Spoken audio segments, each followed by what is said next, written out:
My name is Michael Dexter, and I'll be talking about stainless steels. This is kind of a cool, unique lattice style structure made from stainless steel's powder. So, so the reason that a lot of people choose stainless steel is because it's known as a highly corrosion resistant steel. Most steel corrodes fairly easily. Stainless steel has a significantly high enough chromium component that it inhibits rust, so it creates a very thin layer of chromium oxide which inhibits iron oxide from forming in most scenarios, as long as there's sufficient oxygen. And there's a few other scenarios. There's different grades that have different portions of that and other additives which make it less or more corrosion resistant. 316L is one of the most corrosion resistant, but 304 stainless steel is one of the most common. They're used extensively in food and medical industry because of this inherent corrosion resistance, and because they're food safe.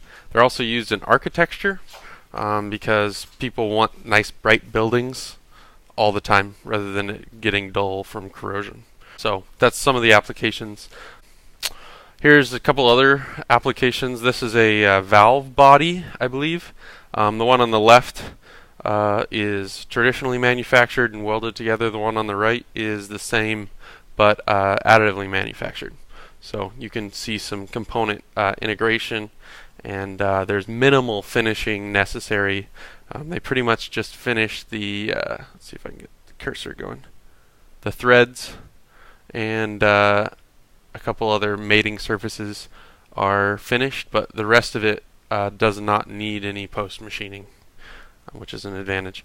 This is a Pelton wheel, which is a type of kinetic energy harvesting water wheel, and all those buckets are actually 3D printed. And typically those are forged and then welded into place. But 3D printing kind of opens up kind of a new, unique method for manufacturing those. And these are traditionally quite expensive to do. Oh, that one didn't go behind. That one, you can't see it quite as well because I was hoping it'd be in front. That's a whole 1911 Colt 45 that was printed in one shot. Everything minus a few fasteners and springs, by a company called Solid Concepts. And they made basically a whole gun. So they're a licensed firearms manufacturer, and they printed that out of stainless steel. So this is from one of the papers that I was able to find, referenced down there, the as melted and as cast properties, and then also once it's annealed.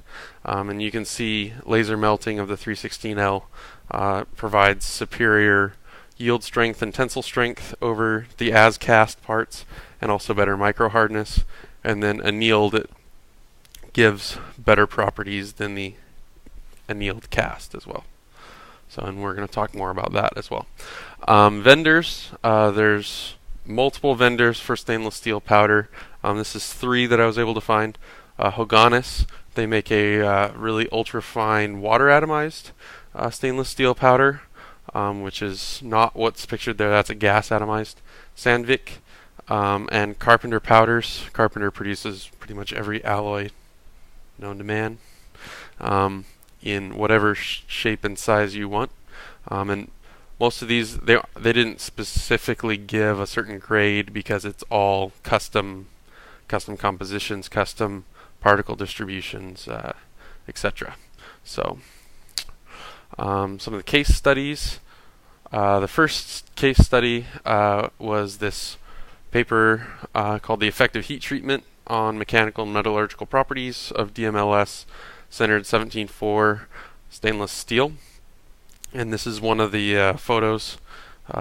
Original, untreated, heat treatment and stress relieved, just stress relieved, and solution aging and annealing, which are all common heat treatment methods.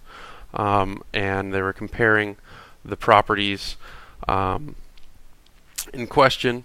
So this is kind of the big tensile test graph that they were able to display, And you can see here that there's a high yield strength with the heat treated and stress relieved. Then the stress relieved kind of goes in here, sorry it's so light, and then the solution aging and annealing and the untreated.